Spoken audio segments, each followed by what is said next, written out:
Chapter 6.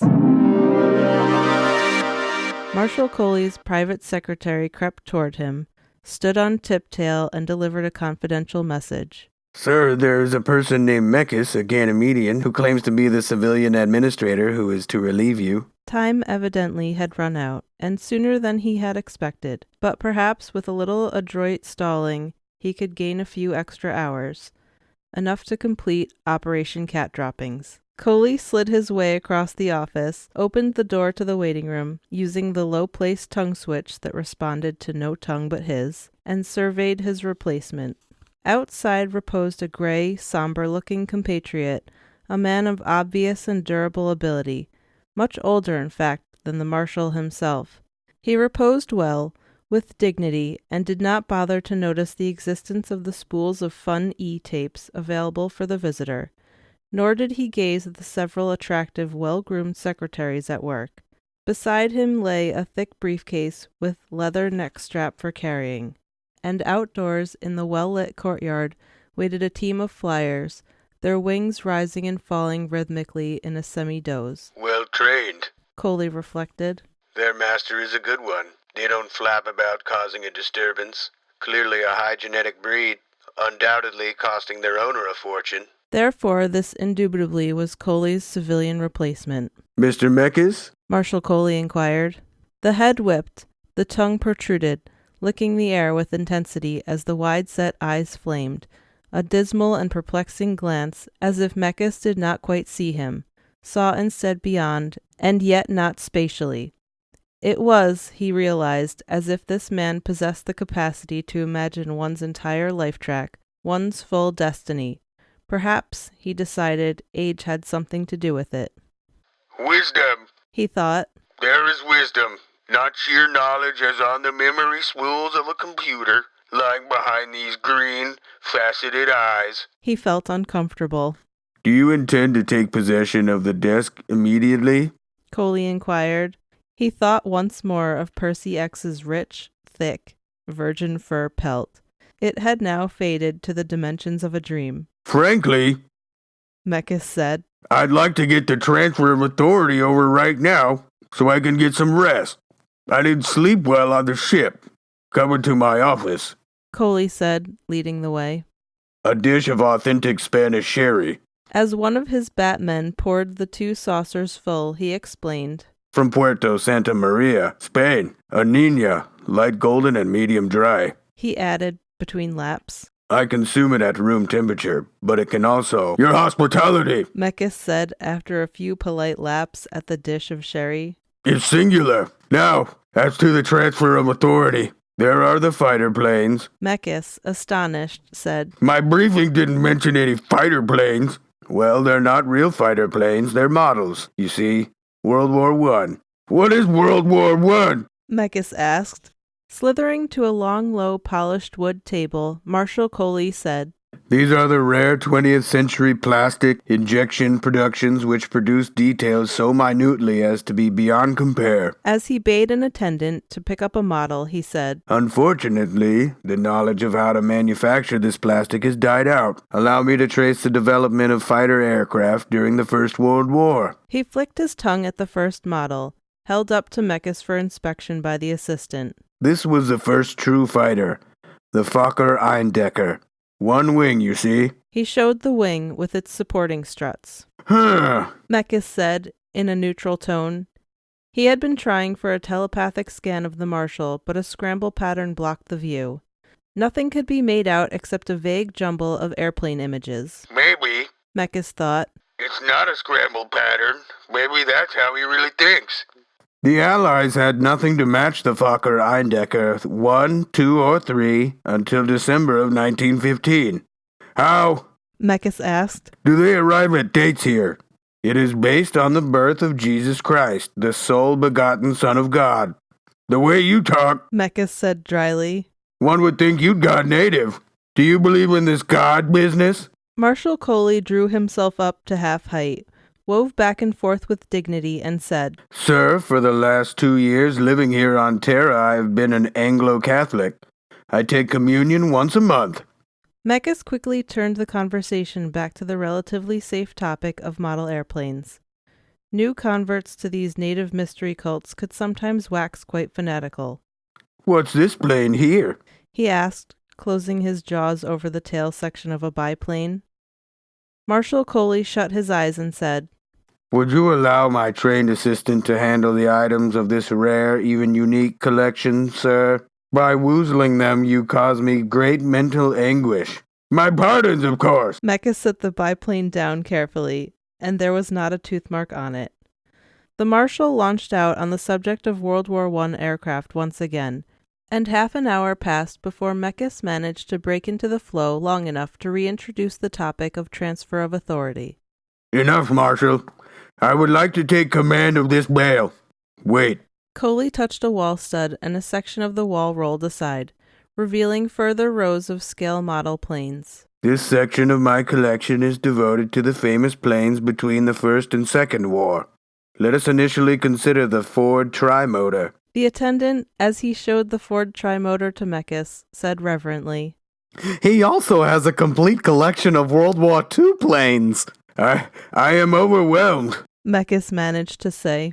Matter-of-factly, Coley continued, I cannot, of course, transfer these incredibly valuable models to Ganymede. They would be smashed beyond repair. You know the slipshod way in which our homeostatic unmanned cargo carriers land. He eyed Mekis. I am therefore leaving my collection, all of it, even that of the World War I fighters, to you. But, Mekis protested. Suppose I break one of the planes. You will not, the Marshal said quietly. And that, evidently, was that. There the subject ended. Telepathically, Mekis all at once detected some sort of confusion outside. The creatures have captured someone, he said. Better have them bring him in. Coley grew pale. The beautiful pelt was now so near, yet still out of reach. Surely it would be better to wait until... If this is how you habitually act, I'll take authority as of now. Officially, I have been in charge here since my arrival. He sensed that Coley did not wish him to know of the disturbance outside, and for that reason he insisted on knowing. Very well, Coley muttered. Mekis had lifted out a model of a 1911 pusher-type biplane when Marshal Coley returned from his errand, breathing erratically. With him appeared a Terran, a dark one, almost black, a Neeg. Administrator, Coley said sharply. In an operation put into motion by myself before you arrived to relieve me of my desk as supreme authority in the Bale of Tennessee, I achieved this final, all-out coup, an ensnarement bordering on the divine. Do you know who this Terran is? Mekis made an attempt to tear himself away from the scale models of antique aircraft. He found himself unable to. One, not strictly a model, but a 2D photograph, non-color, showed a flimsy ancient plane landing on the deck of a ship. He read the Terran words beneath it and learned that this, on January 18, 1911, constituted the first landing. Going to the far side of the office in a furious slithering of almost hoop-like rolling, Marshal Coley touched stud after stud in the cabinets there, cabinets which Mekis had not even noticed, let alone investigated. Ancient automobiles, Coley said savagely. From the 1898 Peugeot on. Hours, days. And once you get finished with these, there's my scale model steam locomotive collection in Office 4A. He turned, slithered ragingly back. Mekis had rarely seen a fellow worm so in the grip of his thalamus. I insist that you make official note of my capture of the leader of the Neeg parts, Percy X, and that you certify that I am therefore the sole and unqualified owner of this quadrupodia Terran entity, to do with as I want. Mekis caught a thought that smacked of treason flashing through Coley's otherwise carefully scrambled mind. Coley had wondered who, in the case of a showdown, the troops would obey, Mekis or himself. He said aloud, You may take full credit, Marshal. It's clear to me that you are what is known as a collector. A definite sub-variety of individual typology. Even your adoption of this obscure Terran religion could be regarded as a manifestation of the collector instinct. Let me guess, sir. You want the pelt of Percy X for a wall hanging. He would indeed make an attractive decoration. Teeth and all, right, Marshal? There is, on many highly masculine, full-ripened, sexually endowed Terran males. A vestigial covering of fur, especially on the chest region and in other areas. Everyone in the room stared at him, and then, in silence, Percy X laughed. A hot, rich laugh, devoid of the slightest trace of sardonic or malicious overtones. And at the same time he grinned directly at Mechas, and it was a personal, shockingly intimate grin. It was a creature-to-creature grin. For the life of him, Mechas could not imagine what so delighted the captured partisan leader. He felt mystified and at the same time fascinated at an ethnic response both so unexpected and so arcane. He tried to read the human's mind and found a perfect scramble pattern waiting for him. That could only mean that Percy X was one of those very rare types, a Terran telepath. Can I have him? Coley said tensely. No. Why not? Mechas said. I have other plans for this biped, Marshal. Plans that I'm sure you would oppose if you knew about them. Addressing the guards, he continued. Place this captured Terran in comfortable surroundings where proper interrogation can take place. Tomorrow, when I'm rested, I have various matters to talk over with him. As Percy X was led out, the creature who had made the capture said, Mr. Administrator, we have found another Terran with him at the time of capture. A female, of the white strain, that is, of the strain ordinarily hostile to the Neeg parts. Dermal dye codes and other identification make it clear that she is the well-known television personality. Later, Mechas said and felt weary. Shoot her. Marshal Coley rasped. No! Mechas countermanded. Place her in the custody of... He could not remember the name of the counterintelligence agency operating here on this colony world. Of the customary bureaus involved. He finished lamely. She's a traitor. Coley said. She must be shot. Coley? Mechas said. Contain yourself. There was an old saying here on Earth, I understand. A worm which turns once can turn again. Or something like that. The artful use of traitors is the secret of bloodless conquest, and I am not fond of violence. He had begun thinking back to his briefing on Terran psychology. A place existed on this planet, if he recalled correctly, which the occupation forces fancifully called the School for Wicks, run by a Terran psychologist named Balkani. The girl could be sent there right away, and as for Percy, he would talk to him first, scan him, test him out. Mechas considered himself a gambler, but he liked to stack the deck. Later, after he had rested, Administrator Mechas had the Terran brought to his office. He confronted Percy X alone, without the annoying presence of Marshal Coley. What do you want out of me? Percy demanded, not seating himself. Understanding. Mechas said. You are a telepath. If any human can bridge the gap between our two races, a telepath should be able to do it. I mean specifically. Percy said tautly. What do you want me to do? The worm made what might have been a shrug, then said, Join us? Percy caught a glimpse in the worm's mind of himself, Percy X. Percy X, the hunted and hated Neeg part, as Emperor of the whole Bale of Tennessee.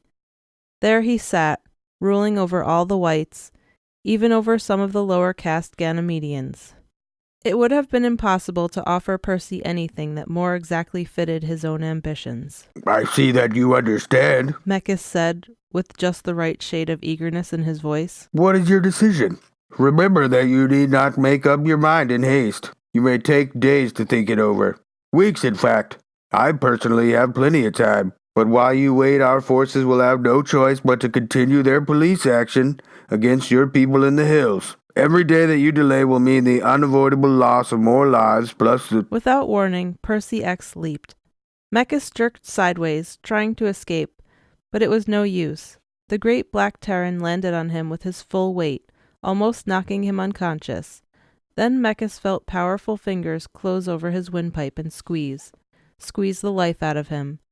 A moment before he blacked out, the creatures descended in a howling, squealing horde on the Earthman's back and dragged him off. Kill him!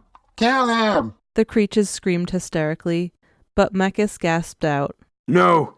Just hold him down. It's all right.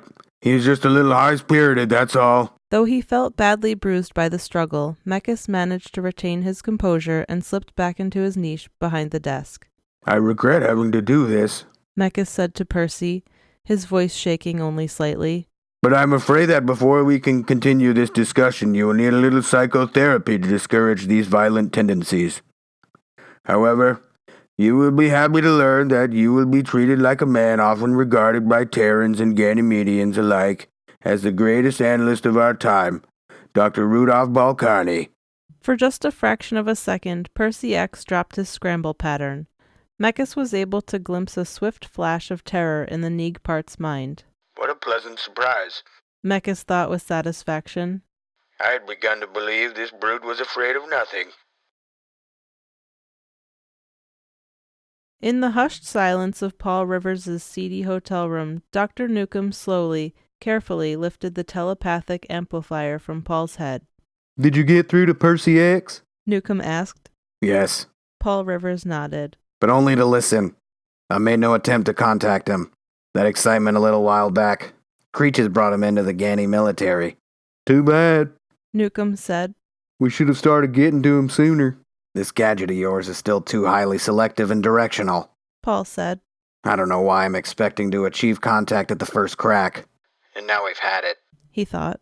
If anyone can break a man, it's Balkany. Rudolph Balkany belongs to a school of therapy I wouldn't touch with a 10-mile pole. But I have to admit, he gets results.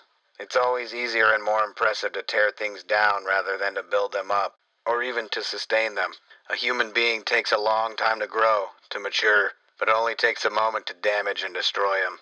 And, he thought, a Wick Percy will be even worse than a skinned one, when the Savior sells out. You can't win them all, Newcomb said. He shut off the power supply of the amplifier and prepared to leave. I'm not finished yet. Paul said.